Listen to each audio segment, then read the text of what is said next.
அனைவருக்கும் இனிய வணக்கம். ஒரு குட்டி கதை. ஒரு மிகப்பெரிய மரத்தில் பல காகங்கள் கூடு கட்டி வாழ்ந்துட்டுருக்கு. அப்போ அதே மரத்தில் ஒரு பாம்பும் பொந்தில் இருக்குது.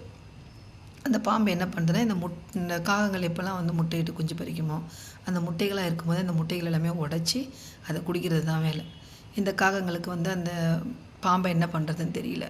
அப்போ என்ன பண்ணுதுன்னு பார்த்தீங்கன்னா, பக்கத்துலேயே நிறைய கீரி பிள்ளைகள் எல்லாமே இருக்குது. அப்போ கீரி பிள்ளைகளுடைய அந்த பொந்தில் இருந்து கருவாடு துண்டுகளை வைத்து பாம்புடைய பொந்து வரைக்கும் கருவாடு துண்டுகளை வச்சிருச்சு. நைட்டு கீரிப்பிள்ளை வந்தது. அது பொந்தில் இருக்கக்கூடிய அந்த கருவாடுகள் எல்லாத்தையுமே சாப்பிட்டுட்டே வரும்போது பாம்புடைய பொந்து வந்தது. பாம்பு அங்கே கருவாடை சாப்பிட்டு பாம்பையும் கொன்று போட்டுடுச்சு. கொன்று போட்டுட்டு மேலே நிமிர்ந்து பார்க்கும்போது காகங்களுடைய கூடு. காகத்துக்கு இரவு நேரத்தில் கண்ணு தெரியாது. அதை மேலே போயிட்டு கீரிப்பிள்ளை என்ன பண்ணுச்சு, காகங்களையுமே ஒட்டு மொத்தமாக சாப்பிட்டு கடித்து தீர்த்து போட்டுருச்சு.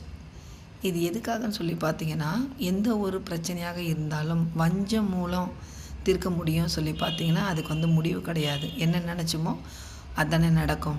அதை பாம்பை பழி வாங்கணும்னு சொல்லி நினச்சாங்க. இறுதியில் என்னாச்சுன்னு பார்த்தீங்கன்னா, அது அவங்களுக்கே மிகப்பெரிய சோதனையாக முடிஞ்சது.